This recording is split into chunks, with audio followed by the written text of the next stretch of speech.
হজরত মারিয়াম আলাইসাল্লাম ও হজরত ঈসা আলাইসাল্লামের অলৌকিক ঘটনা। মারিয়াম আলাইসাল্লামের পবিত্র জীবন ছিলেন এক অতুলনীয় পবিত্র ও আল্লাহ বিরু নারী। তিনি জন্মগ্রহণ করেন ইমরানের পরিবারে। ছোটবেলা থেকেই তিনি আল্লাহর ইবাদতে নিজেকে সম্পূর্ণভাবে নিয়োজিত করেছিলেন। তার দায়িত্ব ছিলেন নবী জাকারিয়া আলাইসাল্লাম। তিনি যখনই মারিয়ামের কাছে যেতেন, দেখতেন তার কাছে অদ্ভুত রিজিক রয়েছে, যা সাধারণভাবে আসার কথা না। একদিন তিনি জিজ্ঞেস করলেন, হে মারিয়াম, এসব কোথা থেকে এলো? মারিয়াম আলাইসাল্লাম বললেন, এগুলো আল্লাহর পক্ষ থেকে এসেছে। নিশ্চয়ই আল্লাহ যাকে চান হিসাব ছাড়া রিজিক দেন। ফেরে মারিয়াম আলাইসাল্লামের কাছে ফেরেশতার আগমনের বিষয়। একদিন মারিয়াম আলাইসাল্লাম নির্জনে ইবাদত করেছিলেন।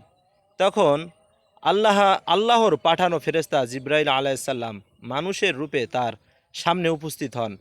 তিনি ভয় পেয়ে যান। তখন জিব্রাইল আলাইসাল্লাম বলেন, আমি তোমার রবের পক্ষ থেকে প্রেরিত, তোমাকে একটি পবিত্র পুত্র সন্তানের সুসংবাদ দিতে এসেছি। মারিয়াম আলাইসাল্লাম অবাক হয়ে বললেন, কিভাবে আমার সন্তান হবে, অথচ আমাকে কোনো পুরুষ স্পর্শ করেনি? ফেরেশতা বললেন, এটা আল্লাহর জন্য সহজ। তিনি যখন কিছু চান বলেন হও, আর তা হয়ে যায়। তারপরে মারিয়াম আলাইসাল্লাম অলৌকিকভাবে গর্ভবতী হন। সমাজের ভয় ও লজ্জায় তিনি দূরে চলে যান। প্রসবের সময় তিনি একটি খেজুর গাছের নিচে আশ্রয় নেন। প্রচণ্ড কষ্টে তিনি বলেন, হায়, আমি যদি এর আগে মরে যেতাম, আর কেউ আমাকে স্মরণ না করত। তখন নিচ থেকে আওয়াজ আসে, আল্লাহর পক্ষ থেকে তুমি দুঃখ করো না, তোমার নিচে একটি ঝর্ণা সৃষ্টি করা হয়েছে। খেজুর গাছ ঝাঁকাও, তারপরে পাকা খেজুর পড়ে যাবে, খাও, পান করো এবং শান্ত থাকো। তারপরে এইভাবে জন্ম নেন হজরত ঈসা আলাইসাল্লাম, যিনি কোনো পিতা ছাড়া আল্লাহর কুদরতে জন্মগ্রহণ করেন। সুবহানাল্লাহ। মারিয়াম আলাইসাল্লাম যখন শিশুকে নিয়ে নিজের সম্প্রদায়ের কাছে ফিরে এলেন, সবাই তাকে অপবাদ দিতে শুরু করলো। তারা বলল, হে মারিয়াম, তুমি তো খুব পবিত্র পরিবারের মেয়ে, একই করছো আর কি।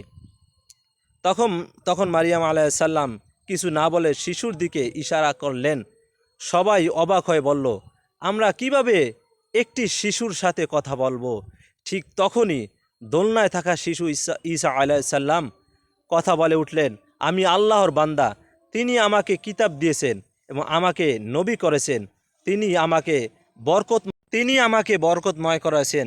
যেখানে থাকি আমাকে নামাজ ও জাকাতের নির্দেশ দিয়েছেন এবং আমার মায়ের প্রতি সদয় করেছেন। এই অলৌকিক ঘটনা থেকে দেখে সবাই স্তব্ধ হয়ে পড়ে। এই গল্প থেকে আমরা কি শিক্ষা নিলাম? আল্লাহর কুদরত সীমাহীন, পবিত্রতা ও ধৈর্য মানুষের মর্যাদা বাড়ায়। আল্লাহ চাইলে অসম্ভব ও সম্ভব হয়। সত্য একদিন প্রকাশ হবেই, ইনশাআল্লাহ। ভিডিওটি যারা শেষ পর্যন্ত দেখছেন, সবার জন্য ভালোবাসা রইল, দোয়া রইল। এই ভিডিওটি সবাই লাইক, কমেন্ট, শেয়ার করবেন। অনেক অসুস্থতা নিয়ে আমি এই ভিডিওটা করলাম। আল্লাহর রাস্তায় ভিডিওটা শেয়ার করে দেবেন প্লিজ।